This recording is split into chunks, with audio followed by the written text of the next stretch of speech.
यहां का मौसम बदल गया है, यहां कोई आ गया है। पाकिस्तान की आन, पाकिस्तान की जान, कप्तान इमरान खान। जी बिस्मिल्लाहिर्रहमानिर्रहीम।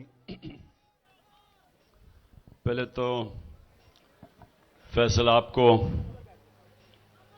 इब्रार और नजम, मैं आप तीनों को तो ख़ास तौर पे आज फिर से खराज तहसीन पेश करता हूं। जिस तरह आपने इस दौरान, ये ईद से पहले और ईद की छुट्टियों के दौरान, आपने हमारे कारकुनों को, उनको आपने शऊर भी दिया, उनको आपने एंटरटेन भी किया।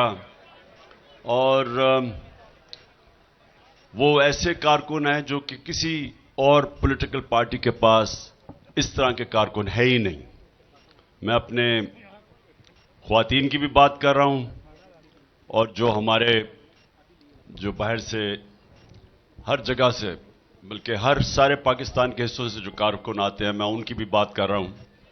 और मैं आज फिर से ज़मान पाक के लोगों को ख़ास तौर पे खराज तहसीन पेश करता हूं, जिस तरह उन्होंने इस मुश्किल वक्त में अपने घर खोले, साथ दिया, और बड़ी मुश्किलों का भी, क्योंकि ये आसान नहीं है, ये हमारे सारे सबके लिए एक बड़ा मुश्किल वक्त गुजरा है। मैं इत्तेज़ाज़ आसन का, क्योंकि वो मेरे हमसाए हैं, उनकी बहन का भी ख़ास तौर पे शुक्रिया अदा करता हूं। उनको भी बड़ी मुश्किलों का सामना करना पड़ा है, लेकिन हम एक हकीकी आज़ादी की जहाद लड़ रहे हैं। हमारा मुकाबला उन लोगों से है, वो ऐसे लोग हैं जो पाकिस्तान को अभी तक, उन्होंने पाकिस्तान की तबाही की और मजीद आगे भी पाकिस्तान को तबाही की तरफ लेके जा रहे हैं। वो लोग हैं जो अपनी ज़ाती मफादात के लिए इस मुल्क के लोगों को कुर्बान करते हैं, करते रहे हैं और कर रहे हैं। वो लोग अवाम का जो बुनियादी हक है वोट देने का, जो पंजाब के लोगों का हक था कि जैसी असेंबली हमने डिसॉल्व की, तो पंजाब के लोगों का हक था कि वो अपनी वोट के जरिए अपने नुमाइंदों को मुंतखब करें। ये वो लोग हैं जो अपने जाती मफादात बचाने के लिए ये लोगों का वो बुनियादी हक नहीं दे रहे। ये वो लोग हैं जिन्होंने जिस तरह की सख्ती की हमारे लोगों पे, किसी जमहूरियत के अंदर इस तरह का जुल्म नहीं हुआ सियासी कारकुनों के ऊपर। ये वो लोग हैं जिन्होंने मुझे एक दफा कत्ल करने की कोशिश की और गोलियां लगी, दूसरी तरफ फिर जुडिशल कॉम्प्लेक्स में कत्ल करने की कोशिश की, और ये फिर से भी करेंगे, क्योंकि इनको सिर्फ एक खौफ आया हुआ है कि इलेक्शन हो गए तो इमरान खान जीत जाएगा, और अगर इमरान खान जीत गया तो इनका इत्तेसाब हो जाएगा। उस इत्तेसाब के खौफ से ये सब घबराए हुए हैं। ये जितने भी ये मिलके जो सारा टोला है लोगों का, और ये मैं आपको ये भी बता दूं कि ये टोटल लोग कोई 7-8 लोग हैं जो सारे मिलके इस मुल्क की तबाही की मुल्क को तबाही और बर्बादी की तरफ लेके जा रहे हैं। ये वो लोग हैं जिनको कोई फर्क नहीं पड़ता पाकिस्तान में महंगाई हो, इनको कोई फर्क नहीं पड़ता कि इनके दौर में सबसे तेजी से रुपए की कीमत गिरी, क्योंकि इनके पैसे डॉलरों में पड़े हुए हैं बाहर। इनके शॉपिंग, घर, जायदादें, बैंक अकाउंट्स, बच्चे, इनकी शॉपिंग, इनकी सर्जरीज सब पाकिस्तान से बाहर हैं। तो ये पाकिस्तान तो सिर्फ लूटने आते हैं, जैसे मुश्किल वक्त आता है ये बाहर भाग जाते हैं।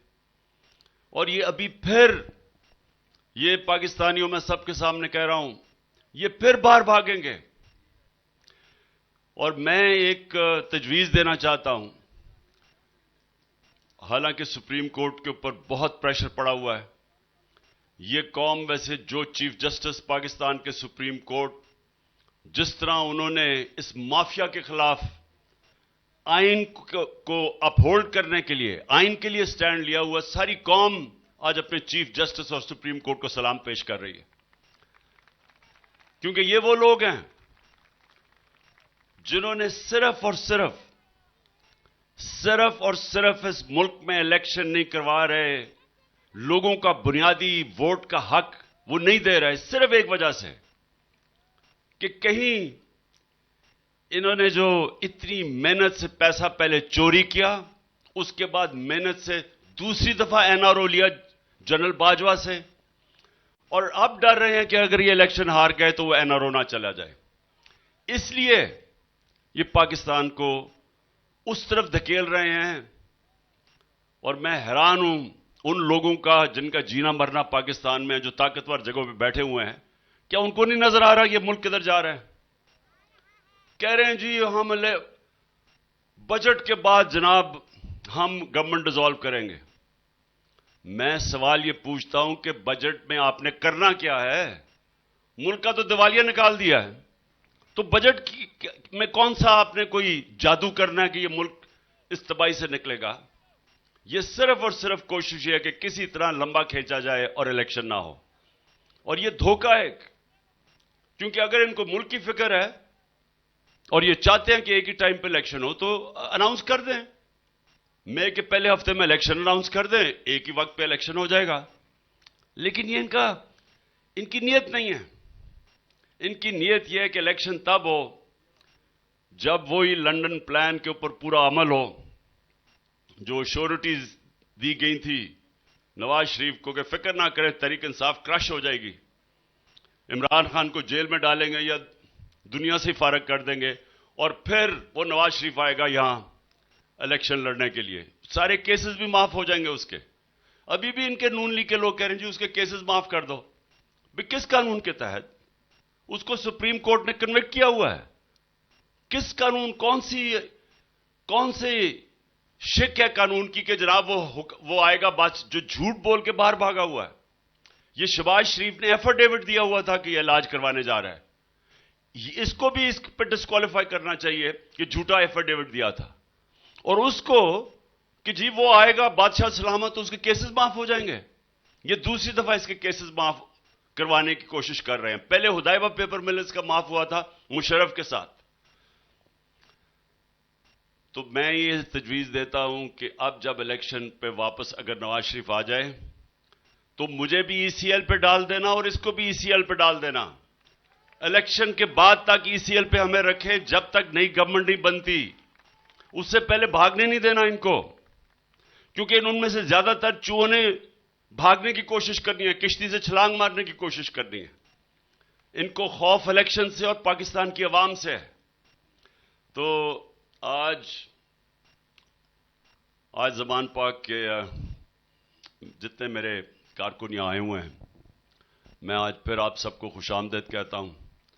कल हमारा फैसला हो जाएगा। ये जो मुज़ाकरात हो रहे हैं, मुझे उम्मीद है कि कल तक दूध का दूध पानी का पानी हो जाएगा, और उसमें फिर हम अपना लाएअमल तय करेंगे। तो मैं आज ये अपनी सारे कारकुनों को, पाकिस्तान की आवाम को कहना चाहता हूं कि अगर इन्होंने सुप्रीम कोर्ट और पाकिस्तान के आइन की खिलाफ वर्जी की तो सारी कौम ने अपने सुप्रीम कोर्ट और पाकिस्तान के आइन के साथ खड़े होना है। आप सब जरा मुझे हाथ खड़ा करके बताएं कि आप सब तैयार हैं? इंशाअल्लाह सारी कौम तैयार है। और हम इस बारी हमारी जो 1 साल ट्रेनिंग हो चुकी है, 1 साल से हमारी ट्रेनिंग हो रही है, इंशाअल्लाह जो अब पाकिस्तान की कौम सड़कों पर निकलेगी अपना हक लेने के लिए, अपना जमहूरी, अपना इंसानी हक, जो बुनियादी इंसानी हक है वोट देने का, कि अपने लोगों को, अपने नुमाइंदों को इलेक्ट करवाने का, वो हक लेने के लिए इंशाअल्लाह मैं अपनी कौम को लेकर पाकिस्तान की सड़कों पर निकलूंगा। एहतजाज करेंगे पुरअमन तरीके से, जो हमेशा हमने किया। ओके फैसल, अभी तक पता नहीं, एक मिनट फैसल, अभी तक पता नहीं उसने ये इब्रार ने गाया नहीं, लेकिन मैं वो चाहता हूं कि वो आजादी का ठीक। आजादी का जरा जो मेरा फेवरेट है। ठीक है, हाथ ऊपर। अबरार लग को मैं दावत दूंगा।